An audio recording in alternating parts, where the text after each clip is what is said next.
We're going to call to order the April 1st meeting of the West Sacramento City Council and Redevelopment Successor Agency and Financing Authority. We're going to begin tonight, as we do each week, with the Pledge of Allegiance. So we'd like to invite our guests to join the council and staff in the pledge, which tonight is going to be led by our Board of Appeals representative, Karina Orozco.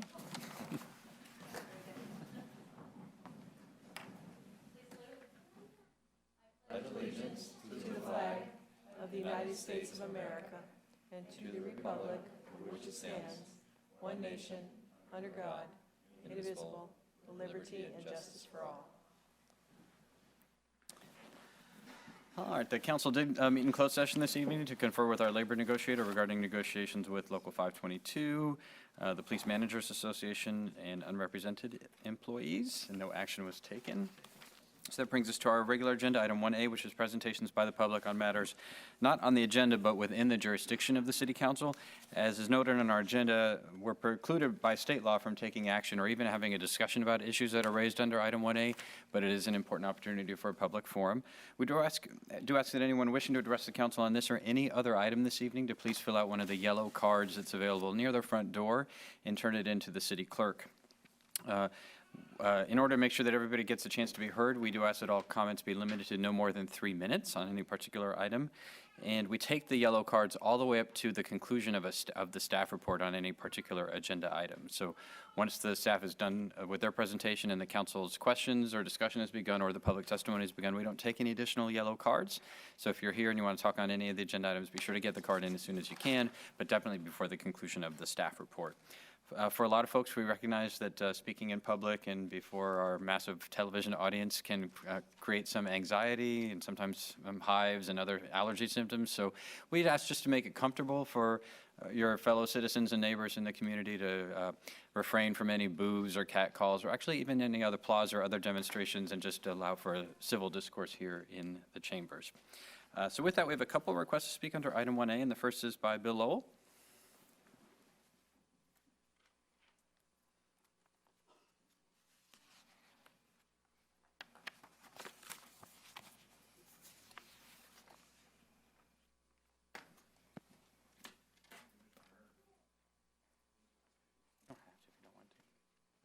Checking, yes. Thank you, Mr. Mayor. William Lowell of West Sacramento for the record. Yeah, after the local drugstores and other places went from 1 hour service to 2 week service for the throwaway cameras like I've been using, I did discover that this place called Mike's Cameras at 2200 J Street in Sacramento, they still have the 1 hour service. Actually, you get a little better deal price-wise, and especially if you're a very frequent user.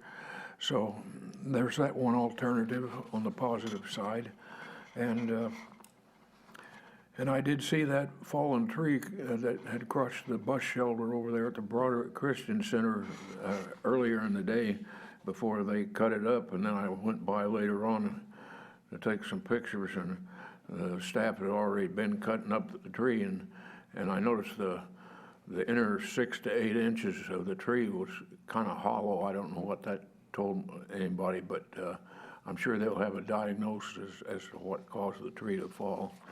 But anyway, we'll let it go at that. Thank you. All right, thank you, Mr. Lowell. And Sherry Castorina?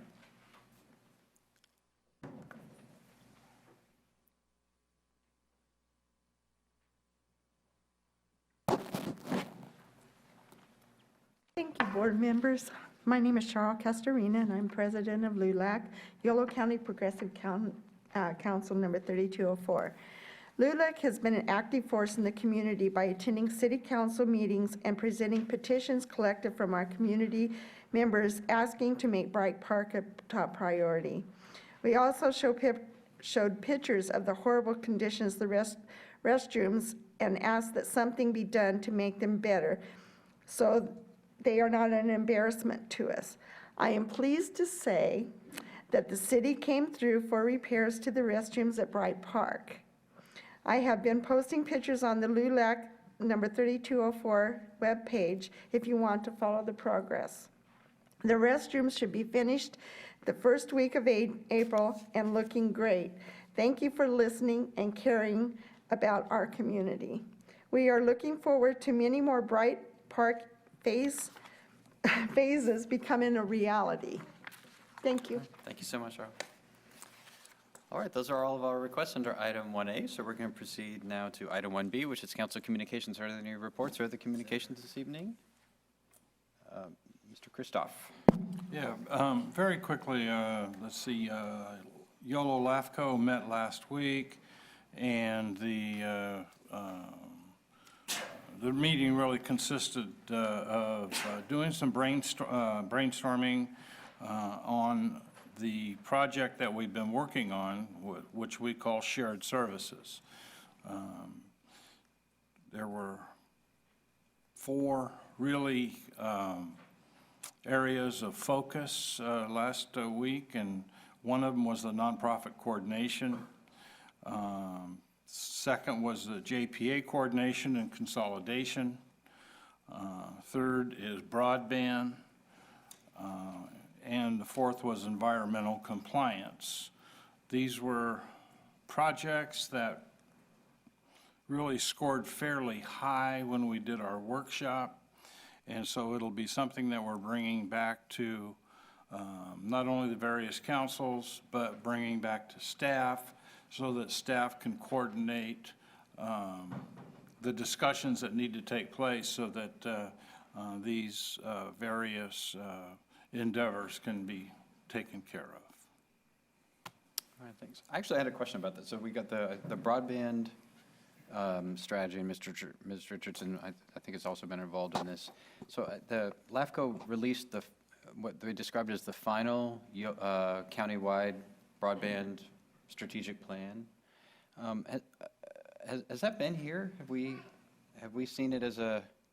That has not been here to the council yet. They were going to be scheduling it to come to the council. So I think it's rounds. a good, to me, it was a good sort of, maybe not yellow flag, but a good, as LAFCO is taking an increased role in the shared services work, that the release of a final strategic plan on behalf of all of the cities in the county ought to come after the cities and the county have agreed that that's their plan, if it's going to be meaningful as a real strategy.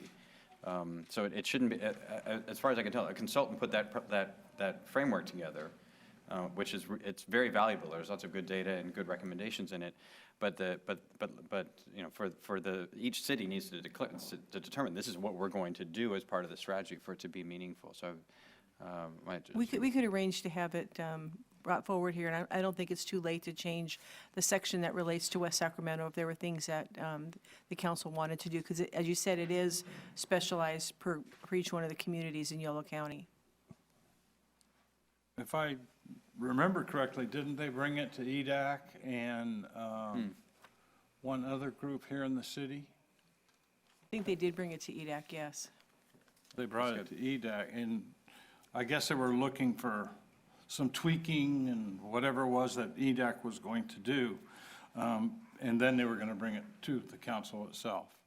And it's going to be really interesting because each one of the cities in the county certainly have different needs when it comes to broadband.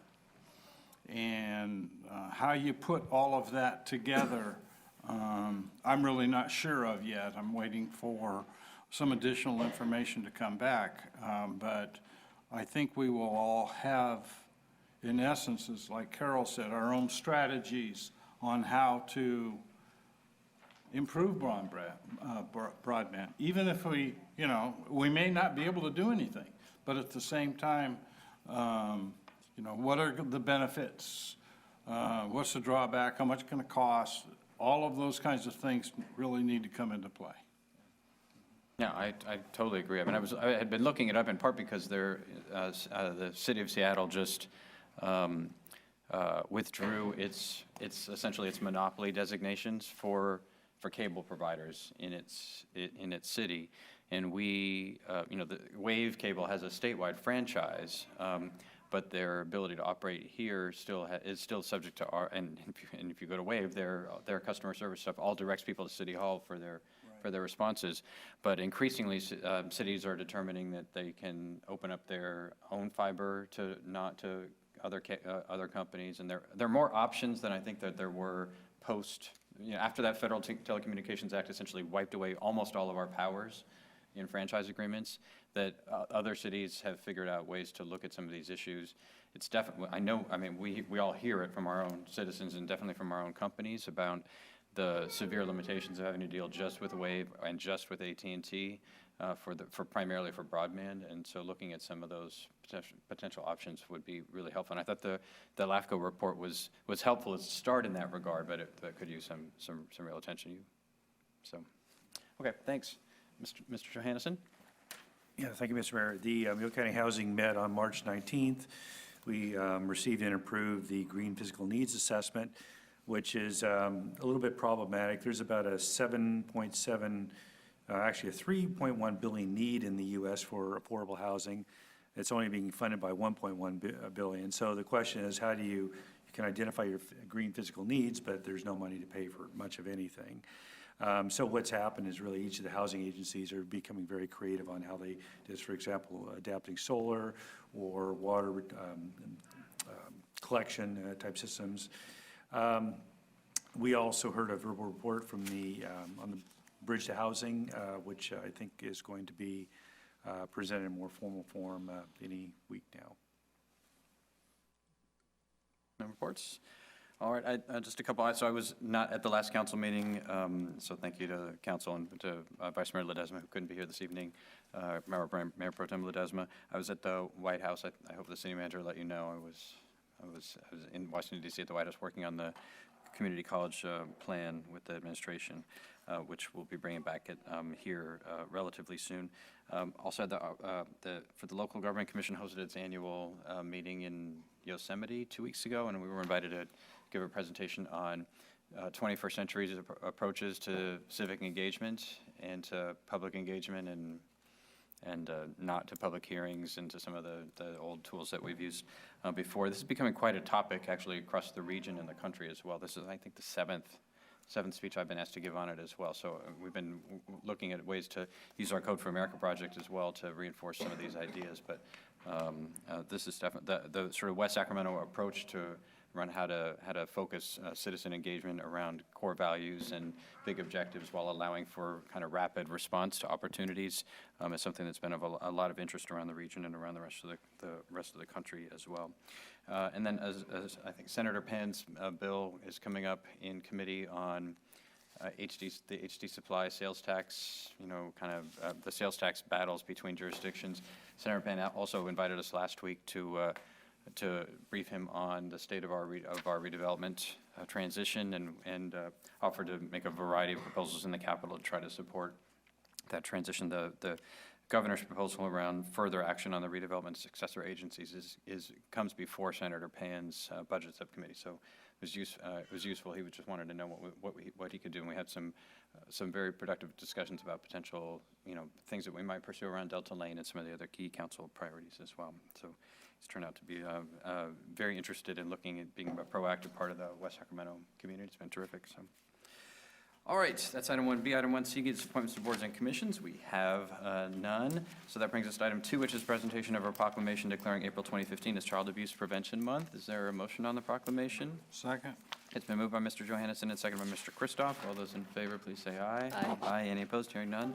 That motion carries unanimously. I'm going to present the proclamation. And I should just note for the public, we are following the presentation of this proclamation. We're going to proceed directly to item 10, and then we'll return to the consent agenda following item 10. So if I can ask Ms. Villegas to come to the podium.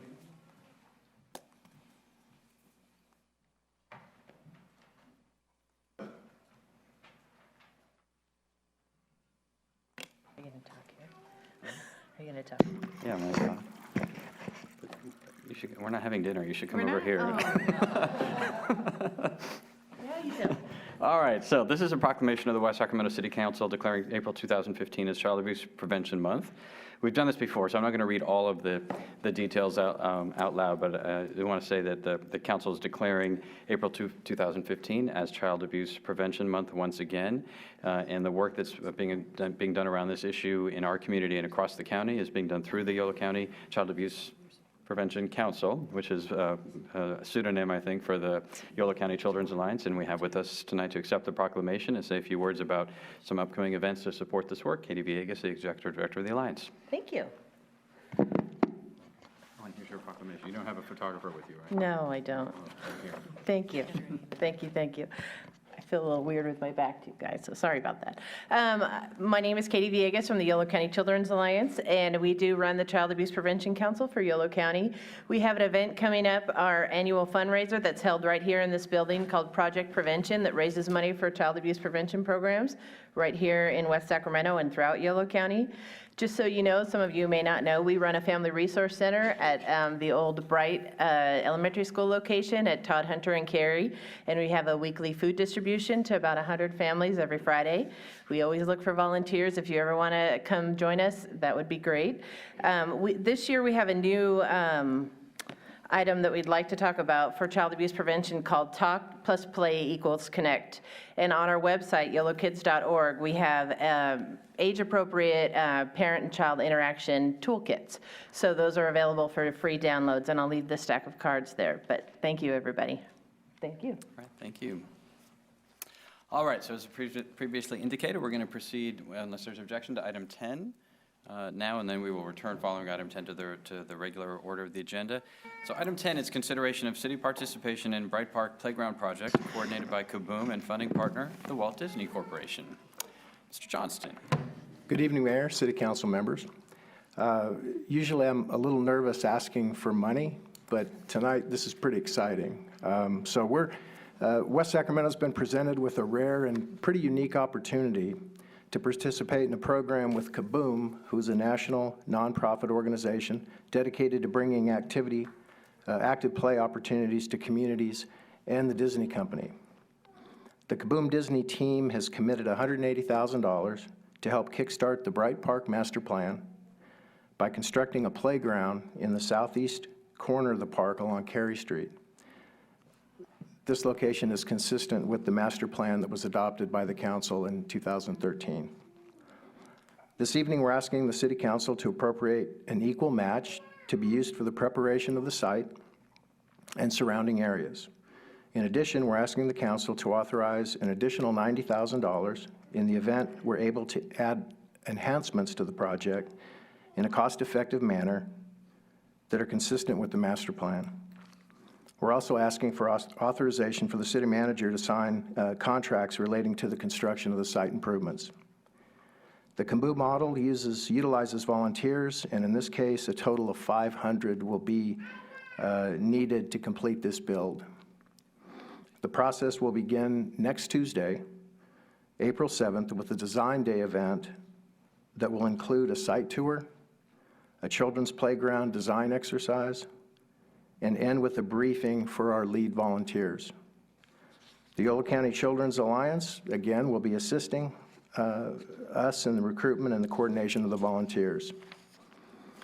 The schedule's ambitious, but we all seem to agree that we can be ready for the May 31st build. We appreciate your consideration of this item, and I'm happy to answer any questions. Questions at this point? All right. Do you want to add anything, Mr. Tuttle, before we turn to? Well, Mayor, it's been a pleasure working with our staff and the folks from Disney and Kaboom. In your packet, read packet, there's a couple additions. We did get a letter from Washington Unified School District authorizing the use of that. It should be in your packet. The number of volunteers has changed a little bit. It's now at 400, and we're really grateful for the Yolo County Children's Alliance to head that effort up. There would be volunteers primarily from the Bright Park neighborhood area. Also in your schedule, or in your packet, is a schedule for the Design Day, which is next Tuesday, and we'll be working with Katie and her staff at the Children's Alliance on getting both children and parents at that event. All right. I have a lot to say about this, and I know others do as well, but first I want to turn to Carrie Nacella on behalf of the Disneyland Resort and her team. This has been Well, I'm not going to get too excited. I'm going to wait for you to say a few words. We'll get to your excitement in a second. Good evening, Honorable Mayor Calvedon and City Council. My name is Carrie Nocella, and I'm the Director of Government Relations for the Disneyland Resort. And so it is my pleasure, I'm sorry, I'm a resident of Anaheim, but I must say I'm a former resident of West Sacramento. So it is huge pride and honor that I stand before you and humbly ask for this vote this evening. But as you may know, 1955 was when the Disneyland Resort opened its doors to the public, and this year we are celebrating our 60th anniversary. And it's our diamond anniversary, so if you know anybody that's turning 60 years old this year, please tell them happy diamond anniversary instead of 60th. But in celebration of our 60th anniversary, we have been on a quest as a company in partnership with Kaboom to build playgrounds across the United States. And it has been a valiant and candidly a very rewarding effort. And it is my honor to request, this will actually be our 61st build within the country and our largest. So with Kaboom, it has been a massive partnership, and I want to say, first and foremost, it has been a huge honor to work with your team and the city manager, Marty Tuttle, and as well as the Parks and Recs director, Bob Johnson. They've just been tremendous, and it has been a huge endeavor, and we understand that. But for this build, we are asking for, I think Mr. Tuttle said, or Mr. Johnson said, a kickstart of $180,000 of matching fund requests for this build for Bright Park. And as the speaker before me, the lovely lady from LULAC said, Bright Park is in desperate need, as you know, of some attention. And so it makes sense that this project is in Bright Park. And so we're honored to be a part of that. But May 31st is the build, 400 volunteers, and I'll let you in on a little secret. We are going to bring our volunteers as well, but our volunteers are different. We call them volunteers, EARS. Volunteers. So we will have some folks on hand, as well as my boss, the man himself, Mr. Mickey Mouse, will be there so tell all the children out here around the ribbon cutting, if this council were to approve the request, Mickey will be here as well. So as a former resident of West Sacramento, when this opportunity came about, I immediately thought of my good friend, Miss Karina Roscoe, who's here in the audience here. She's a Sacramento District Attorney and also a West Sacramento resident and on the Board of Appeals here. And I immediately called her up and said, we need something to happen right away. Can you make this happen? And she did. And she made that contact with our esteemed mayor, and I cannot be more grateful. So thank you, Karina. But on behalf of the Walt Disney Company and Kaboom, we respectfully ask for the matching fund request for Bright Park, and I'm here to answer any questions that you may have. Thank you. When you lived here in West Sacramento, where did you live? 1421 Columbus Road, so right by the Nugget grocery store from, I can tell you, April 20th, 2002 to February 20th, 2007. So. But it was fantastic. I mean, I love coming back here every year that I bring my family back up here for the holidays, and we always drive by 1421 Columbus Road and show my daughter, who was born here in the city, where she grew up. So it's been fun, and certainly near and dear to my heart. Councilmember Sandine. Thank you. Welcome back. We're pleased to Thank welcome you. you back tonight. I'm really interested in the volunteer requirement aspect. I'd love to hear about other experiences around the country at the other 60 sites. I can imagine folks getting very excited and wanting to come out and actually build something that they've been dreaming about or hoping for. And I think that's a great aspect of the kind of grant requirement. So I'd just love to hear a Absolutely. little bit more about how it's worked at other places. Yeah, and I can tell you, I've personally been a part of 5 community builds, and it's been the most rewarding thing that I've done on behalf of the company. And so I would encourage you, as you think about May 31st, certainly invite city staff. Council members are certainly welcome, but it is one of the most amazing experiences. So it starts at 8 a.m., and you're fed, don't worry. And then you're given your assignments, and I have to tell you, the mulching assignment is not my favorite assignment.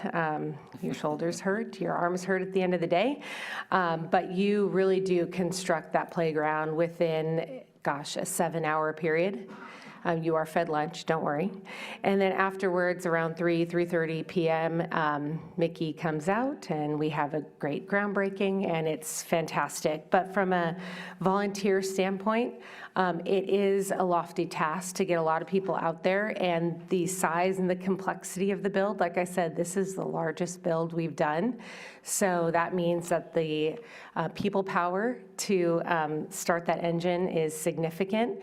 So we have engaged people throughout the community, aside from Ms. Villegas's awesome opportunities where she is enlisting a lot of volunteers as well as the city. We are doing that on our end as well. So you have to be 16 years old or older to volunteer. And then once we have the link, we're getting a link live, and we'll work in partnership with the city to get that out. And you just register, you click on the link and you register your family, 16 years old or older again, and you can come on out for the day. So it is incredibly rewarding. So, fun. Yeah. Well, thank you very much. It's been an honor, and I'm here to answer any questions that you may have. Oh, I'm sorry. I thought you had a question. Do you have a question? No, you have some other people. I do. want to I do. speak? Just one more. Okay. The next speaker request is from Natasha Vasilopoulos. Close. You don't. Shoes are not required.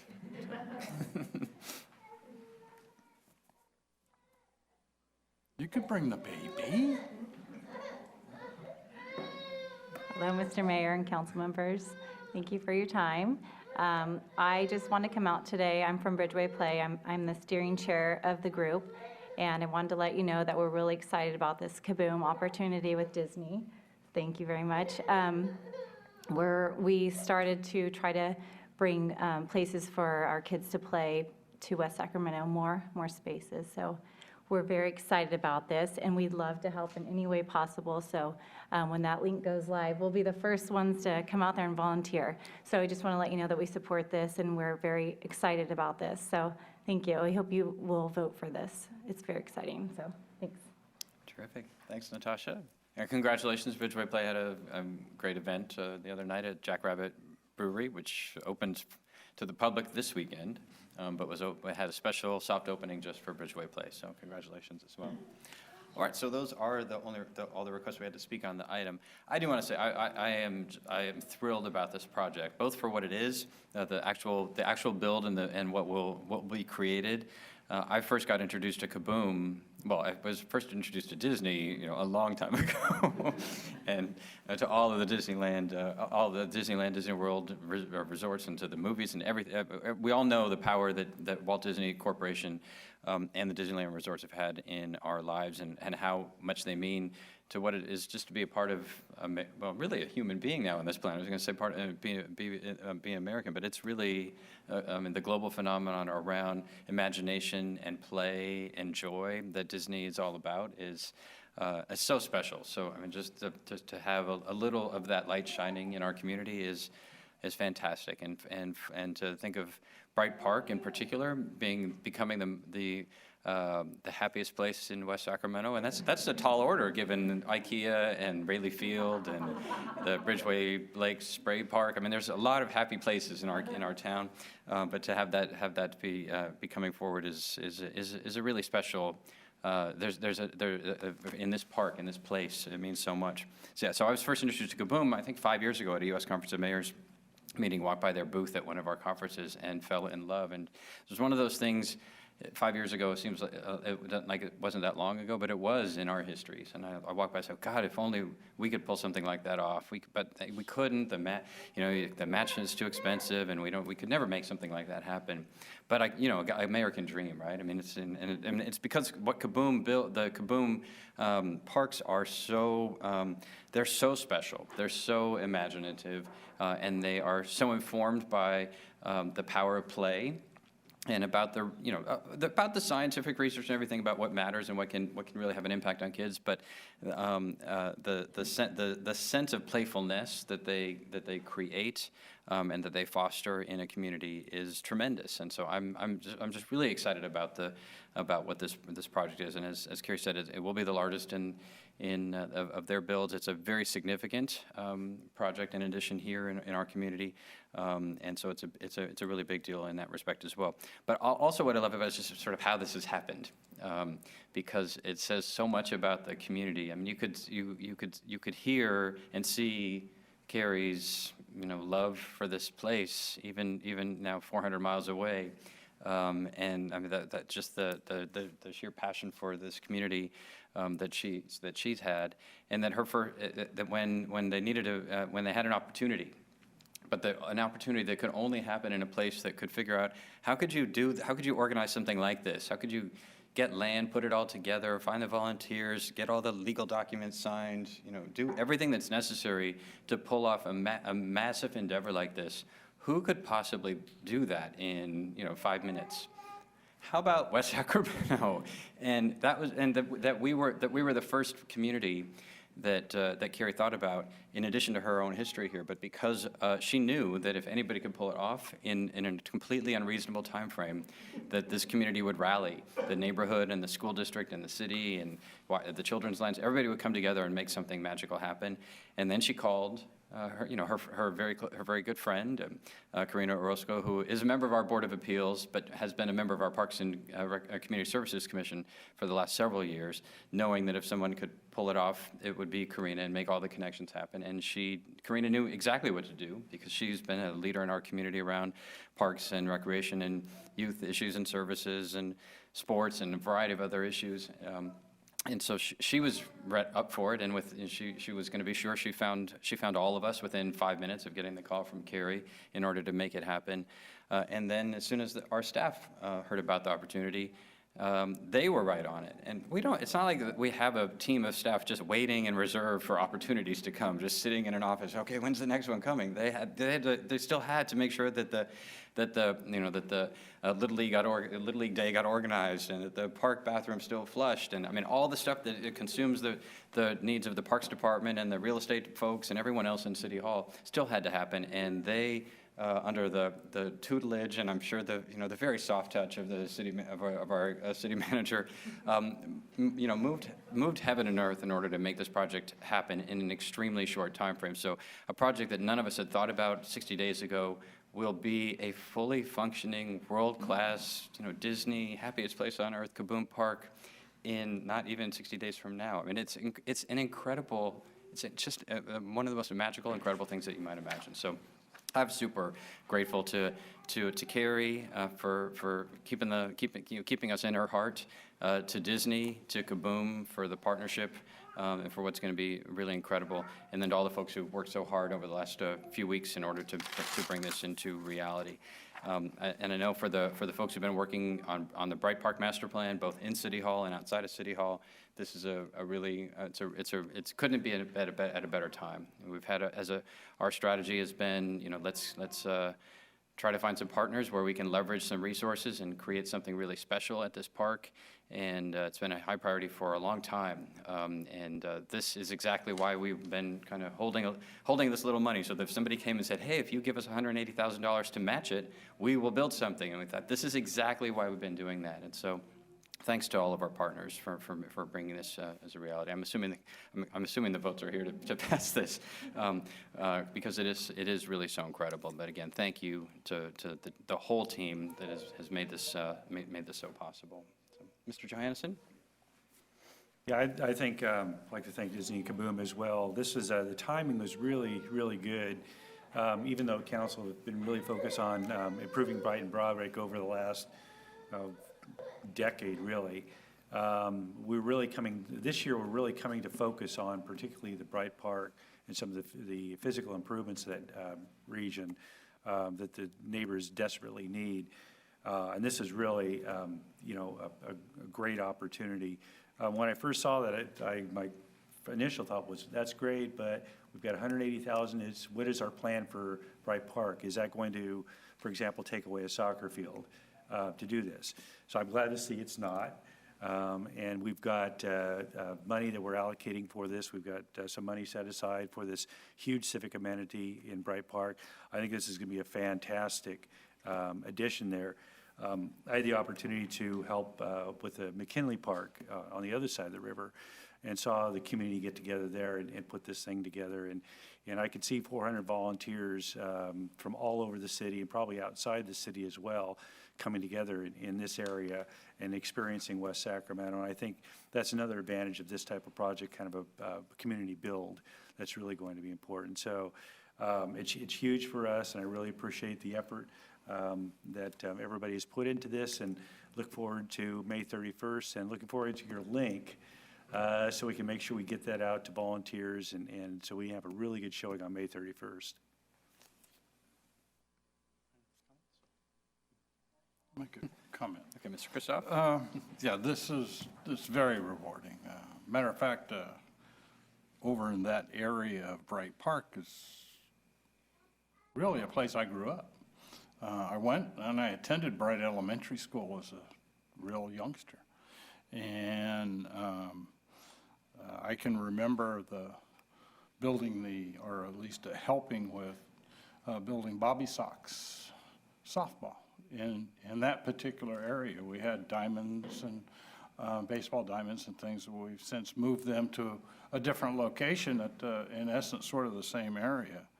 But it's very rewarding to have the opportunity now to continue to work with the community and build the community and have an amenity in that portion of our community that is going to be so impactful.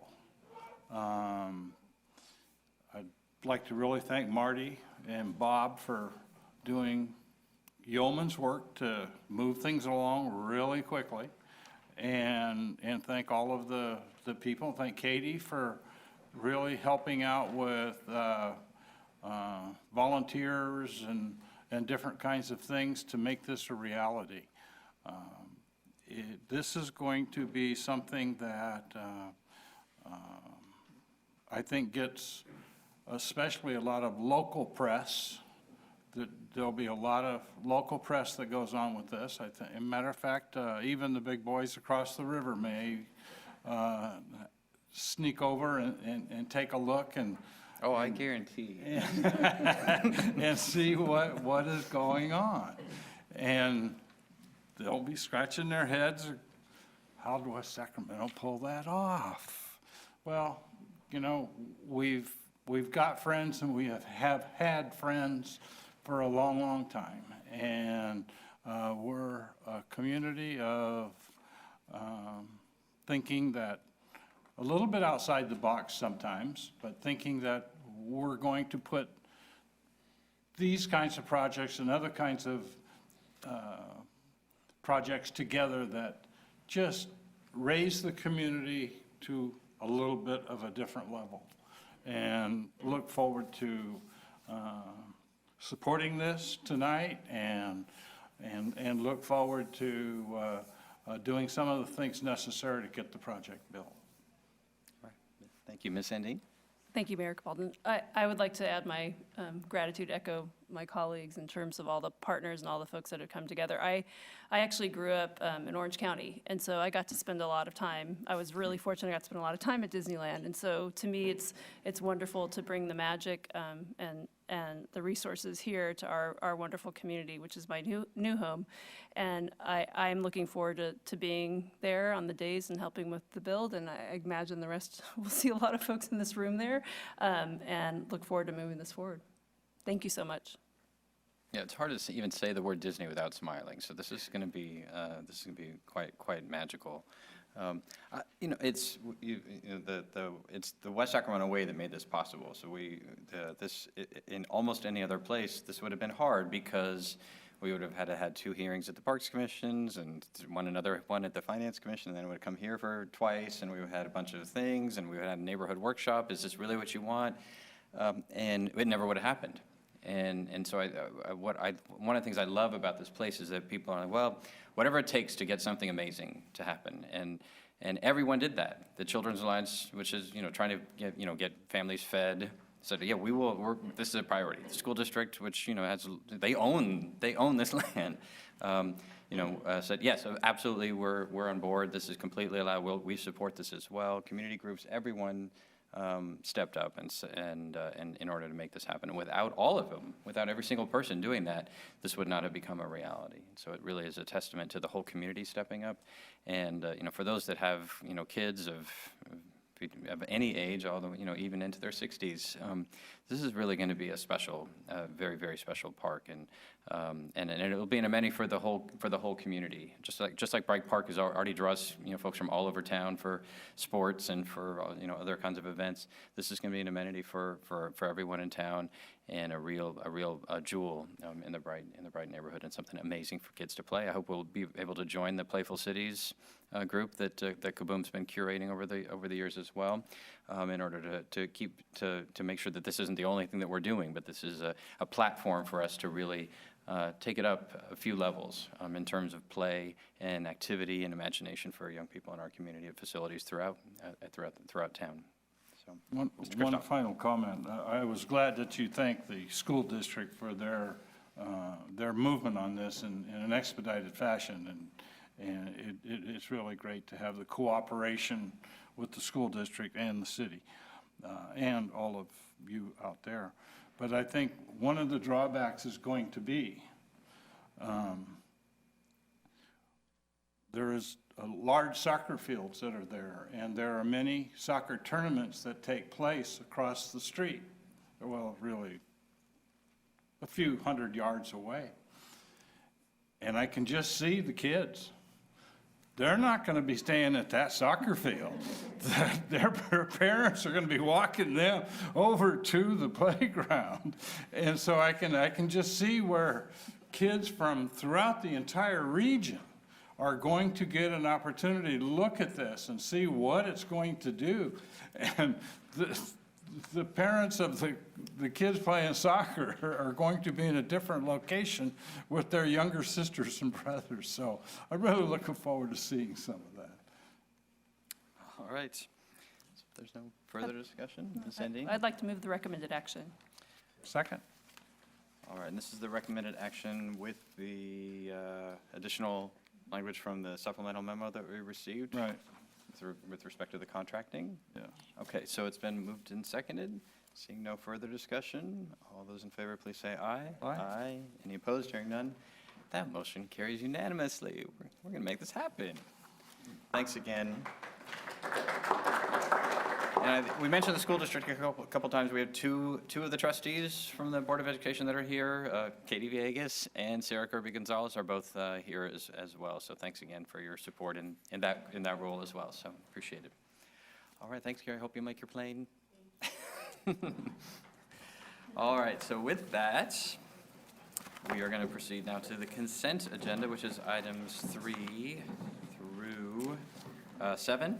Are there any items on consent that any member wishes to pull, or any item for separate question or discussion? 5 and 6. 6. I have 4. Jesus, it's not consent. You want 3 and 7, maybe? Okay. Okay, all right, so item 4 is consideration of summer internship program. Is this Mr. Wright? So I think this is a very positive step. I think the item is intended to bring together a fully organization-wide coherent program around internships, which I very strongly support. We've been doing a fair amount of work in the community through Future Ready and in conjunction to some extent with the school district and with this regional outfit called the CRANE, the Capital Region, I should know what it stands for. Capital Region, probably Alliance or something, or maybe Academies, I'm not really sure, but there's this broader movement that's occurring in the community and in the region around college and career readiness with internships as a central lever point. And so what I wanted to suggest on this is that we maybe take one more look at this. So in a couple of dimensions. One is the way it's currently framed, it's really a college student program, but including high school students who have already been accepted to college. What I think is becoming clear in this region, elsewhere too, but in this region specifically, that there are high school students that are in specific pathway programs, like we have at River City, that are both fully capable of doing this sort of internship work. In fact, in some respects, they can be more capable than some of the college students, but also that it's much more related to activating their college and career success at an earlier level. So not a ninth grader per se, but for example, we have an engineering academy at River City, and those students are looking for engineering internships that are connected in some way to their curriculum and to the place in which they live. There's an environment and sustainability program at River City that is also another pathway program, and those students are both developing some expertise in the kind of stuff that happens in Paulina's shop, as an example, and are now expected to have an internship as part of their experience that brings together their technical training, their academics. And so one area I would suggest is that as we look at potentially broadening the target eligibility to include students, high school students. But the second dimension of that was to focus on high school students that are in these pathways, because they're the ones that come with some actual background. So they're not just showing up at day one and you're like, what am I going to do with this, this Oscar, the ninth grade student, I don't know anything. It's a nice kid, and at the end of the internship, you write him a note saying, Oscar was a joy to have in my office or whatever, but he didn't do anything useful. Whereas if we focus on students that are in the career pathway that the work is in, or that the department is in, you can expect that they will have already, by 11th grade or 12th grade at River City in engineering, they've already taken the following 3 classes, so they're capable of doing something that you might not have otherwise expected. So if we were to look at high school students, but with a lens of looking at these pathways, we started to look at this issue also when we were dealing with the preschool piece, and so learning ladders could be a potential element of this. We don't yet have a high school student career pathway. We're working on trying to set some up that would feed into the early learning space. But we were proposing to be one of the statewide demonstration sites for how high school students could be part of an early learning pathway that we would support with internships at Learning Ladders. And so that particular focus that option wasn't in here. Didn't need to be necessarily because they don't exist yet. But that concept of using using the internship as part of a affirmative strategy to improve high school graduation and college going and career readiness among West Sacramento kids, given the severe skills gap that we have in our own community, as opposed to necessarily having a student who's from Humboldt who happens to be at Davis for 2 years and is going to go back to Humboldt. We haven't really changed our own community by that internship to the same extent. So I would encourage us to think about potentially those both broadening and focusing. I think those are great suggestions. This is another classic West Sacramento project. I mean, literally, I think the city manager suggested this to me a month ago, and I gave it to my staff, and they put together a pretty wonderful program. Stuff, yeah. But I think that's a great suggestion, and I would certainly accept a friendly amendment to. We would go with I think you have to be 16 to be eligible to work anyway. So maybe just 16 years old in high school in one of the pathway programs. So I'm fine with that. We obviously in talking to all the department directors, we do want people that can actually do work. That's important for them as well as for the city. So and also for FLSA and that stuff too. Yeah, I think that'd be great. We'd be more than glad to do a little tweaking. And you know what? The city manager's immediate office is not in here. City clerk is here, IT is in here, but like the innovation team is not here. So if there's kids learning coding and stuff like that, I don't know if they have a home or not. But I'll read it. So, okay, great, thanks. Okay, item 5 then is consideration of increasing the construction contract contingency for extra work required under the Recreation Center Pool Concrete Deck Repair Project. Mr. Johannesson. All right. I mean, we've this was here before we had the first approval of the budget to do the fix. Correct. You know, the rec center was basically open for operation in 2009. And in fall of 2009, we started having concrete failure. And this has been an ongoing problem since then. The only question I have is, isn't this work ever warranted? Why are we paying anything to clean this up? There was a one-year warranty on it, and as I understand the timeline, some of the early issues showed up just before the one-year warranty was up, and they worked with the contractor, Turner Construction, on a fix that they suggested, and this has been evolving for about 4 or 5 years while we've been trying to come up with a method to resolve the issue. So now this current work, is it going to be a similar one-year warranty? Yes, it is.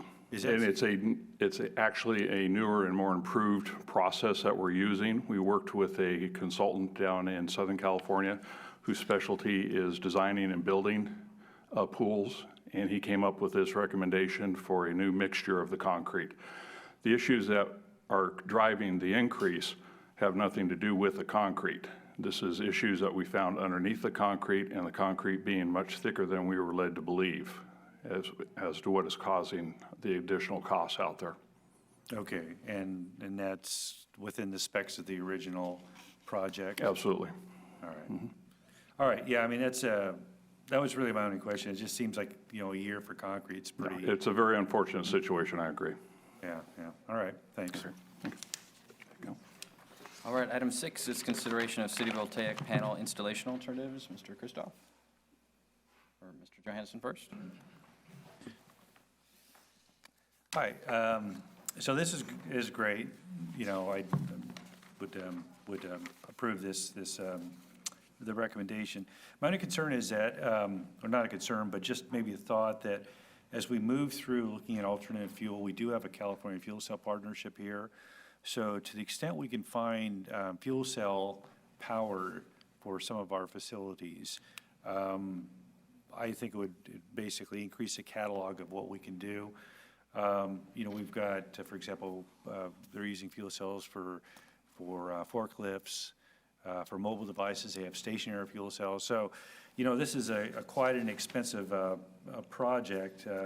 8.5 million for, what is it, 1.7 megawatts, something like that? Right. So I'm not sure what the fuel cell equivalent would be for some or all of that. But just as we're going through and looking at how we can provide alternate energy sources for city needs, I would encourage maybe some expansion of a look at fuel cells. Right, when we hire the consultant, we can ask them to look into that option also. Yeah, to evaluate if that. Yeah, just is see if we've feasible. got some options there. It may not be, but you know, the fuel cells are coming down in price. There's a lot of manufacturers now, and they're anywhere from a refrigerator size to full size industrial strength fuel cell. And it would be nice to display that type of technology in West Sac too, I think. We'll do that. Okay, Mr. Christoph? Why do we need to hire a consultant to tell us roof at City Hall, bridge district, water storage tank, police, fire station? I mean, why wouldn't we just do the solar panel company, and that's what they do? Right. So there are different models out there where, you know, there are options where we can outright purchase the solar panels or we can lease them, or there are models where they would come and install it and it's their, they would operate and maintain it. We would just commit to purchase the power from them. So there are different options. Each has its own pros and cons. Some of them we will be taking higher risk and higher investment, but there'll be more benefits. But some of them, there'll be less risk and almost no investment from us, but there'll be less benefit also. So we need to look at the models and see which one is the best option for us. That's why we need a consultant. And there are, you know, we don't have the expertise to look at all these options and decide which is the best option for our city. It's not just looking at the facilities. It's also looking at the various models that are available.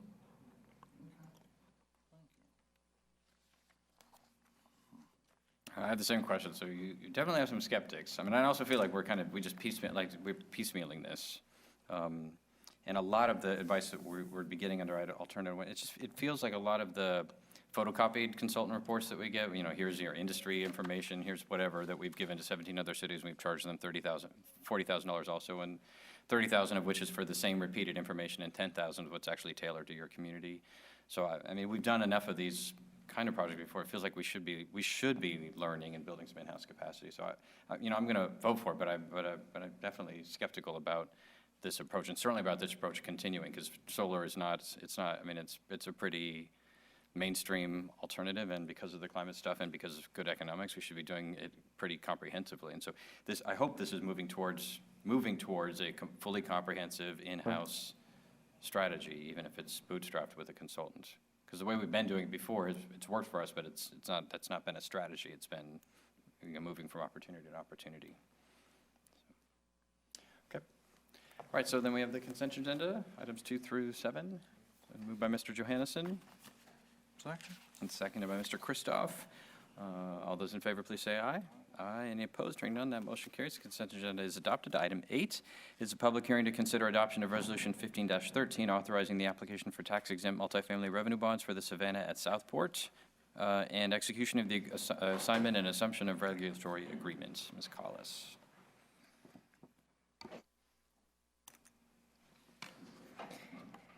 Good evening. We're here this evening to request that the City Council conduct a Tax Equity and Fiscal Responsibility Act public hearing, known as a TEFRA hearing, to receive comments on the purchase of the Savannah at Southport apartment complex located at 3401 Savannah Lane. The owners of Savannah intend to sell the property to Integrity Housing, which is a nonprofit agency with affordable projects in 4 states, including California. Integrity proposes to finance the acquisition using up to $35 million in multifamily housing revenue bonds that would be issued by the California Statewide Communities Development Authority. They usually go by their initials, CSCDA. The city does not have a financial interest in this property and will not be party to either the purchase or the bonds. However, federal tax law requires that the city conduct a public hearing to receive comments from residents regarding the proposed sale, and that we adopt a resolution approving the bond issuance. In addition to the public hearing for the bonds, 128 of the 228 units at Savannah are restricted to affordable rents, providing workforce housing to our lower and moderate income families based on a regulatory agreement the city placed on the property in 2002. Following the public hearing, the council is also requested to consider authorizing the city manager to sign an assignment and assumption agreement with Integrity to ensure that the affordability covenants will be sustained by the new owners. This action is separate from the TEFRA hearing and the bond approval resolution. This concludes my presentation. We do have Caitlin Lancott and Mercedes Bombach from CSCDA here with us this evening, and Phil Wood and Scott Ferguson from Integrity Housing are here also, should the council have any questions regarding the project. Mr. Christoph. These are state bond monies? This is a federal program. Oh, it's federal. Yes. And if there's some form of default or anything like that, city's not liable from what I read in the staff report. Correct. The city has no liability under these bonds. I don't understand, what's the interest of the state or the federal government in, if no additional housing is being provided and the regulatory agreements aren't being extended, if it's just a private transaction between 2 ownership parties, what's the state or federal interest in providing a subsidized financing for that? Well, the subsidized, I mean, it's an affordable project. So in general, market rate financing is not going to work, so. But it already exists, I guess. If somebody owns an affordable project. Correct. And it's the regulatory agreement, it runs with their property. So what's the public interest in helping to contribute to the cost of just a essentially a purely private transaction between one owner to the next? First of all, we want to make sure that that property is properly maintained long-term. We want to make sure that the services that are being provided to those residents, resident-type services, are maintained long-term.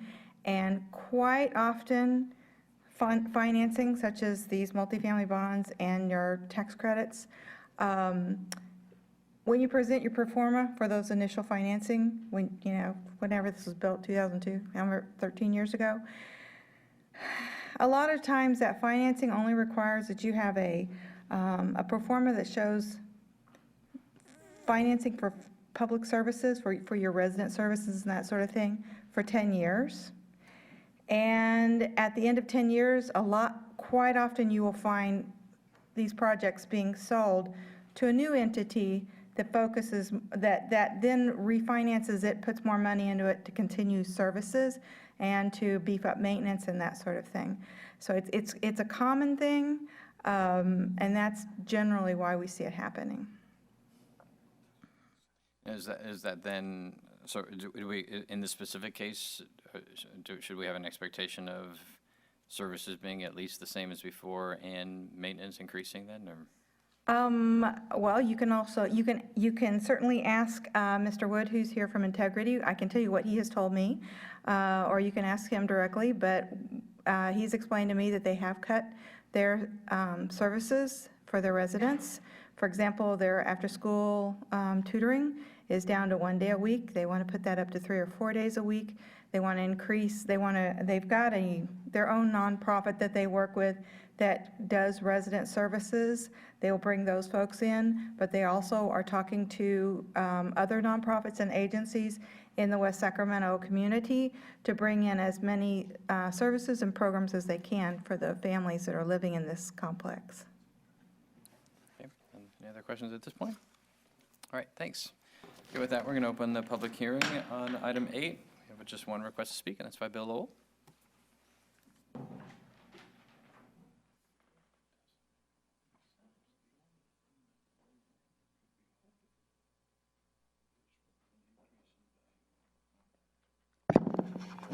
Thank you, Mr. Mayor. William Lowell of West Sacramento for the record.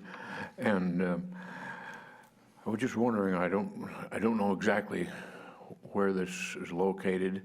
I'm not looking at a map, and so I don't know where it's located relative to the existing route number 35 or 39 that serves the Southport area. And since our YOLO buses have been modified to allow for fewer people like myself with shopping carts, I'm wondering if these apartments are, when they're going to fall under this affordable housing, does that mean more people will be occupying those homes that don't drive cars and therefore will be riding the bus? So it'll be putting more competition for those fewer spaces we have on the buses. And if so, should we have increased bus service for that area to compensate for that? Otherwise, more people like myself are going to get passed up because there's not space for us on those buses, and our buses only come by once an hour instead of the average of every half hour like on the other side of the river.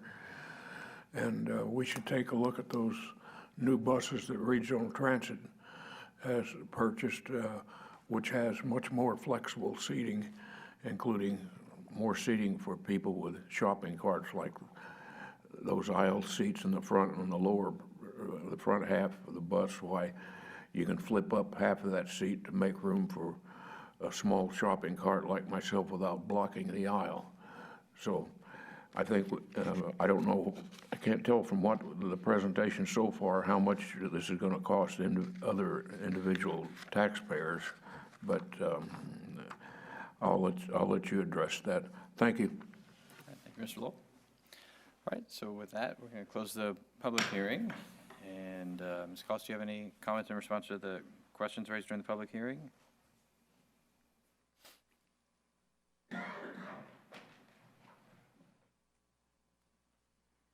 Well, I don't have a bus route schedule on me, so I'm not sure which one goes by this property, but this is an existing property. It's not adding new units or adding more families. It's serving existing families, so there should not be, due to this sale, there should not be an increase in bus usage in that area. I mean, this is something that I'm going to support, but I'm just a little bit perplexed by it in some ways. I mean, I think that the new people are going to add some amenities that seems like it'll help that Savannah apartment community. I guess what I don't understand is why an entity would buy something that is restricted. Are they just holding it for an increase in property value rates or something? I mean, I don't know, unless they got a discount from the original owner. I really can't figure out why this would be a lucrative kind of investment for a company. Well, Integrity Housing is a nonprofit Right. housing, well, they're an arm of a nonprofit housing developer. So this particular arm, Integrity Housing, focuses less on developing new properties and more on taking on existing property and providing both proper property maintenance and resident services. So they're kind of a mission-driven organization. Their mission is to help the lives of the lower-income families in their properties. So that's their goal. And they've purchased several properties in the region, or in the process of it. And that is their goal, is to focus their resources on resident services and quality property management. Okay. Okay. Mr. Johannesson. Yeah, Louise, it's probably not for you, just a general comment. I had the opportunity to speak with the folks from Integrity before this, and having experience on Yolo County Housing and having gone through the Bridge to Housing, being on the West Sac Housing Development Corporation, I know how important it is on particularly affordable housing to have good management and also be able to bring in the services that a lot of folks need in those. And I think this particular organization does, because it's a nonprofit, it does have that really in mind to bring those quality services that these projects need. Affordable housing doesn't have to be ostracized in the community. If it's well-managed, well-run and maintained, it fits perfectly within, I think, any neighborhood in our city. So I'm glad to see that we've got someone that's going to take this over, that's going to bring the services back, and really to make make that project continue to work in the neighborhood. Okay. Seeing over other questions or discussion, is there a motion on the item? Mr. Johannesson moves. I'll second. Ms. Endine seconds. Adoption of the staff recommendation.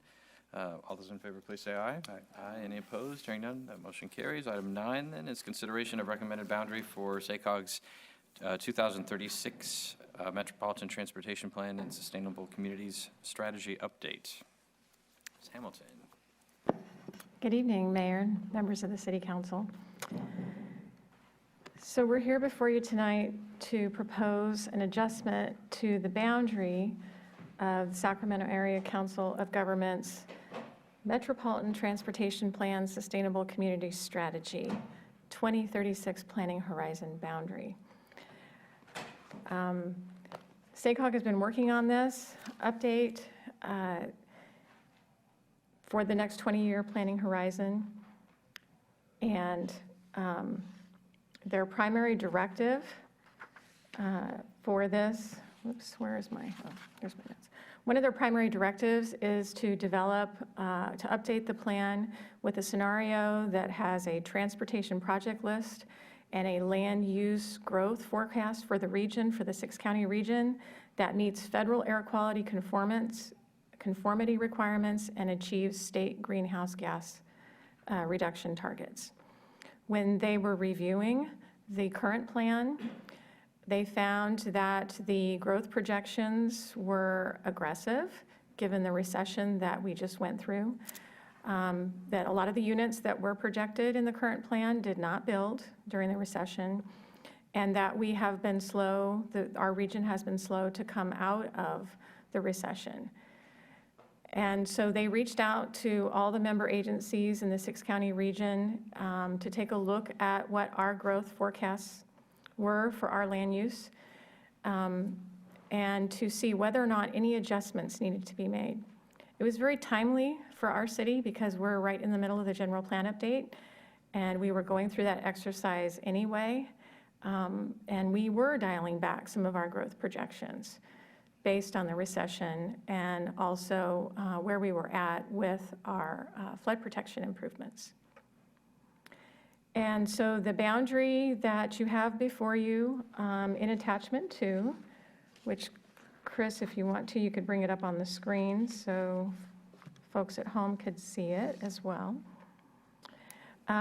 We are showing that the southern portion of the city, primarily the southeast village and a portion of the southwest village, we are not projecting that that area would build out within the 2036 planning horizon for the MTP SCS.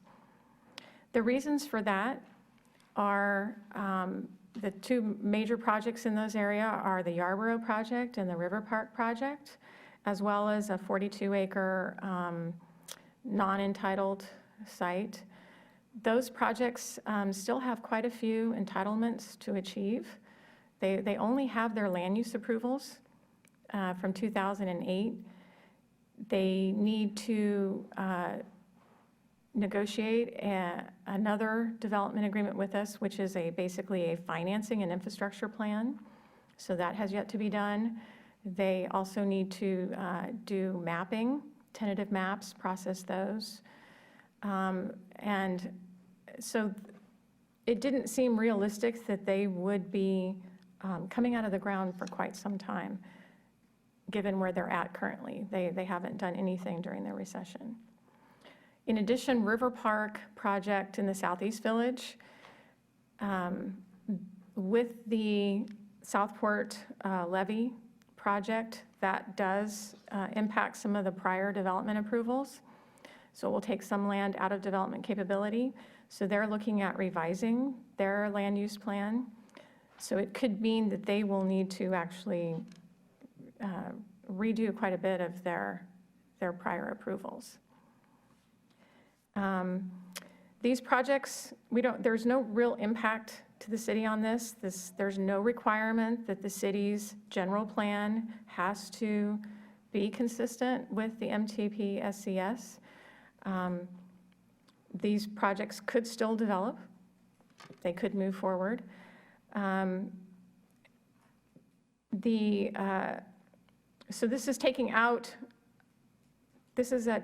about 1,960 acres out of the MTP SCS, and about, how many units did I total those? It would take out about 5,285 units if you look at their prior approvals. So that, according to our discussions with SACOG, that will significantly help SACOG meet the greenhouse gas reduction requirements. And they're really hoping that others in the region, other member agencies will do the same as what we have done. I think we're one of the first.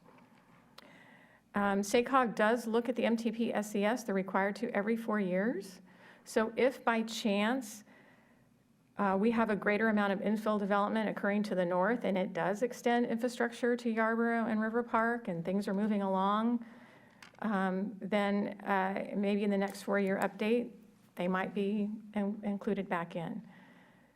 So that's, this proposed boundary did go to the Planning Commission on March 19th. The Planning Commission unanimously supported this boundary adjustment.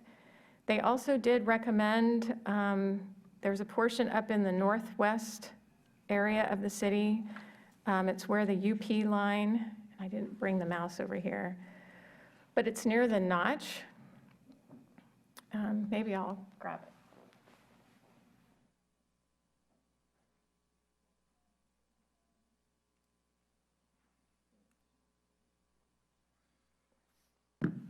Okay, so this area right here, you could follow the little hand.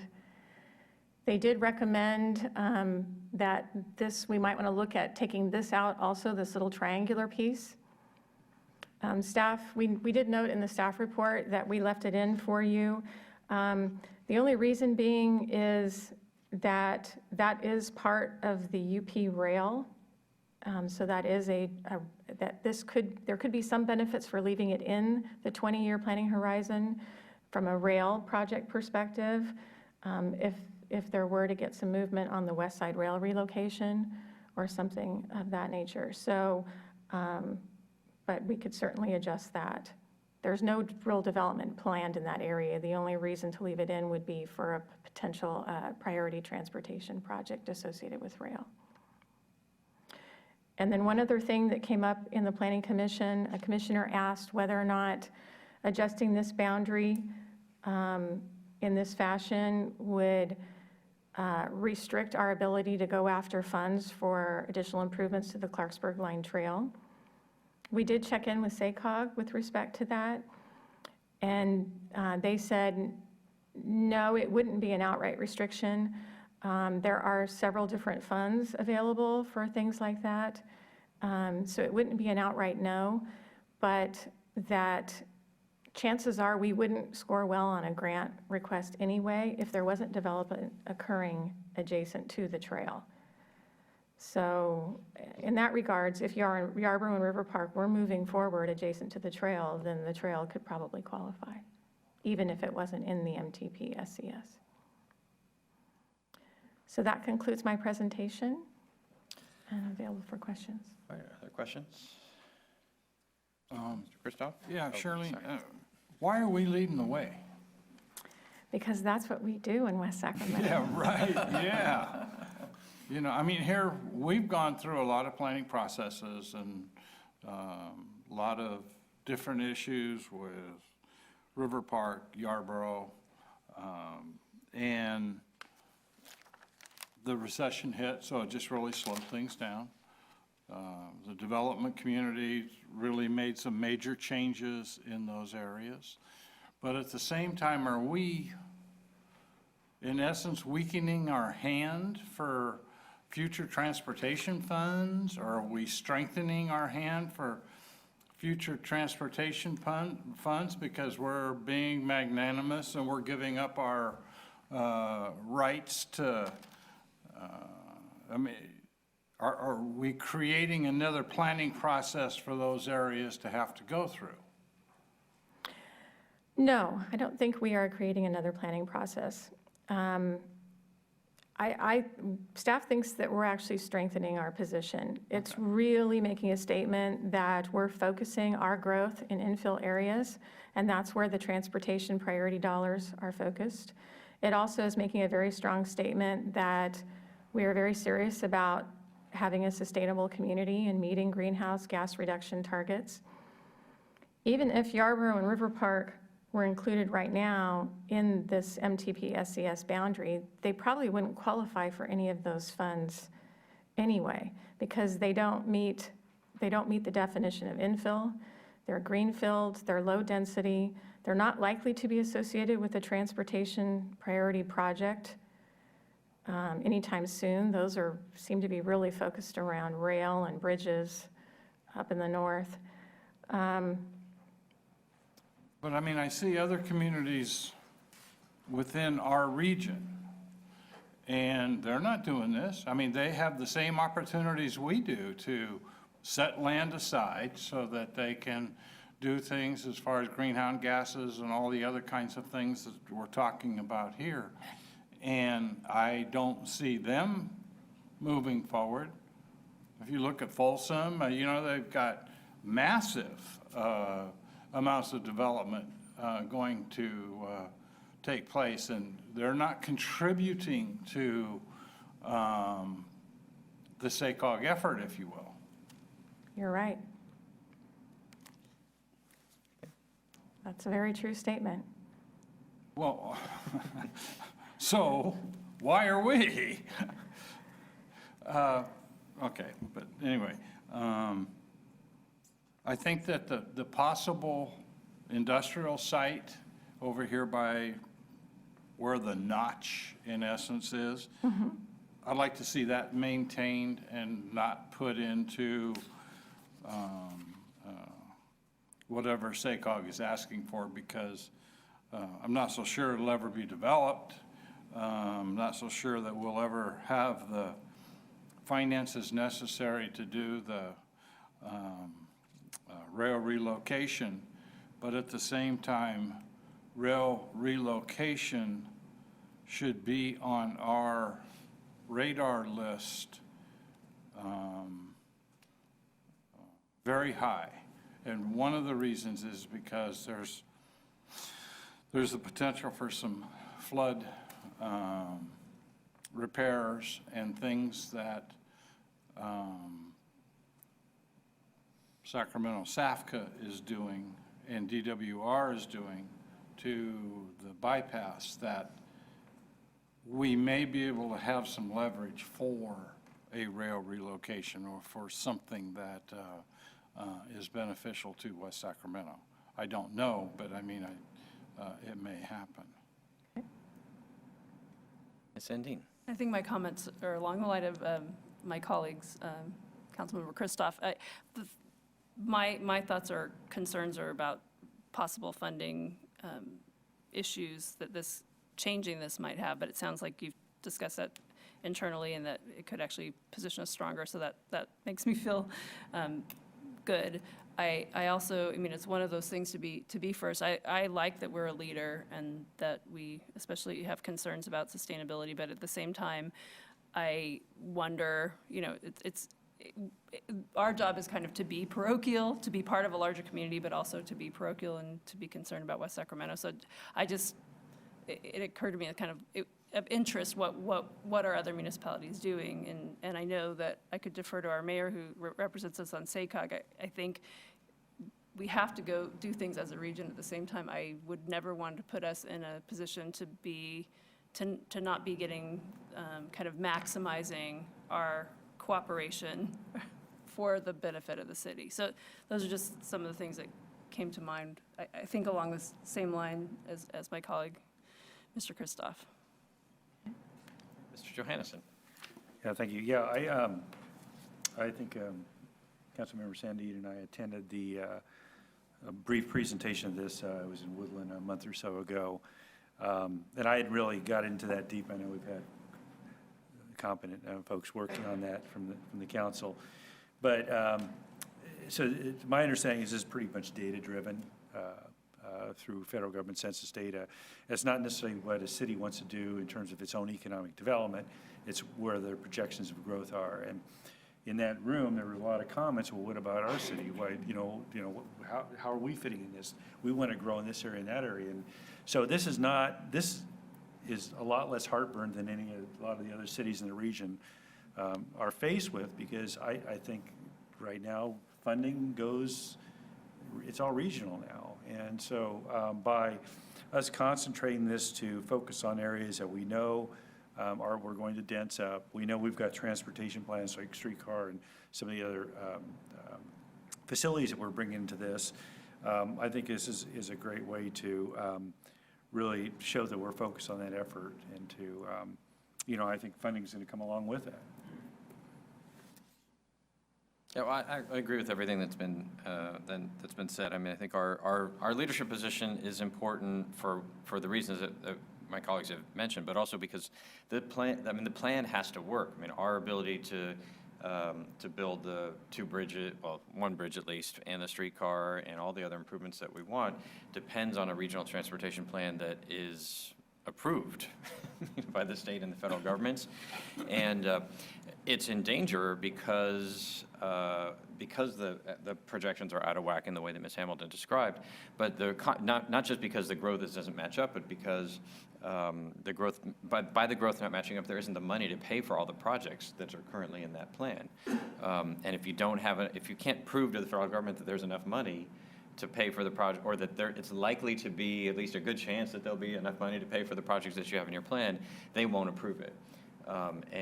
So there's a lot of these projects that are, high freeway interchanges out in the middle of Sacramento County or whatever that are very expensive, that are tipping this plan over. And so one of the challenges for the suburb versus infill is just the per person cost for suburban development for transportation infrastructure is just higher.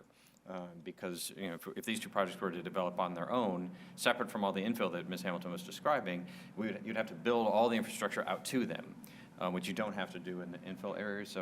And there's fewer people to share the cost. So it's more expensive on the transportation side. So it's harder to get that transportation budget down. The other major challenge with the plan is the greenhouse gas emissions, which we barely made the state targets in the last MTP. And this time, if we just leave the MTP the way it was, we will not make the targets. And even with changes like this, we're still, we try to get within, Mr. Tuttle's done this before, we try to get within a couple tons of the target. Right now, I think we're looking at pounds. I mean, we're really, really close on that target. And so even a couple of kind of throwaway developments and interchanges and stuff completely tip that. And then you don't have no approved plan at all. And if you don't have an approved regional transportation plan, then all your eligibility for any federal funding goes away. I mean, we had to deal with this before, a decade ago. So it is both about doing the right thing in terms of sustainability and whatever, but it's also about making sure we maximize the chances that we'll get a regional plan that will, because we have more at stake than almost anyone else, because we have 2 bridges and a streetcar and a bunch of other projects in play. So we really need a regional transportation plan that's going to pass all those hurdles and tests along the way. So to me, that all makes sense. I mean, the other factor is that this is where the market is, which is the reason why, the other cities that, want the region to just give them growth in some particular area. Well, that doesn't matter what government says. It's where do people want to buy? And right now, I mean, the market is going in the direction of the more of the infill development. It never has been that there's no more suburban development. There's a lot more to be done, but there's just so much suburban development that was already approved in the last MTP and by all the local governments that's still waiting to be built. Projects that are in this position they're nowhere near needed for the amount of demand, consumer demand for the more suburban product into the future. So to me, it makes sense. But I'm very tuned to this issue as well. I mean, I've definitely thought about the concept of us making our action contingent on most of the other local governments taking. Actually, to me, it's especially Sacramento County. They tend to be the ones that authorize the most wild-eyed ones. But I mean, I don't want to pick on them in particular. But I mean, there's a couple. I mean, Winters is not the problem, and Galt's not the problem. It really is a couple of the larger ones that if they don't, our 1,500 units or whatever or acres is nothing compared to some of the projects that they're authorizing. So if we end up doing the right thing and they end up using the space that we're creating to fill it up with more of their projects, that's not a good thing. And so maybe we could add a rider that makes our action is contingent on other jurisdictions taking similar approaches, because this is not a general plan action. This actually is not an action of any legal. This is not a legal. I mean, we're not taking a formal statutory action of any kind. No. This is essentially the council saying, yes, SACOG, we agree that with your determination of the plan. So there's no limitations on us putting a contingency on it. Correct, yeah, we can include a contingency in this. And sounds like you want something, you're exploring something like, this is the city of West Sacramento's proposed adjusted boundary, but it's contingent upon other member agencies in the 6-county region doing similar adjustments to meet the greenhouse gas reduction targets. Right. Yeah. Yeah. Okay. Yeah, that makes sense. Okay. Okay. All right. With that, is there a motion then on item 9? I'll make that motion with that adjustment. Okay, seconded by Mr. Johannesson. Seeing no further discussion. Is there any more discussion? Seeing none, all those in favor, please say aye. Aye. Any opposed? That motion carries. Thank you, Ms. Hamilton. That brings us to item 11, or it just brings us to council calendar. Ms. Richardson? Yes, Mr. Mayor, just wanted to amplify on a couple of items on the calendar.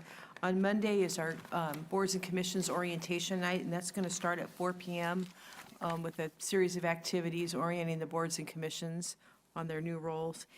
We'll break at 5:30 for a brief dinner for those who want to stay, and then it'll be followed by, after that, from about 6 to 8 with the 2-hour ethics training for those who want to attend on that. The 2x2 will still be happening concurrently with that next door. Not on your calendar is on April 9th, Assemblyman McCarty will be speaking at the chamber lunch, so that's going to be happening then. It also happens to be River Cats opening day. On the 17th of April, that's the tentative swearing-in date for our new fire chief, John Heilman. They're still working on an actual time for the swearing-in, but it will probably be late morning is what we're looking at.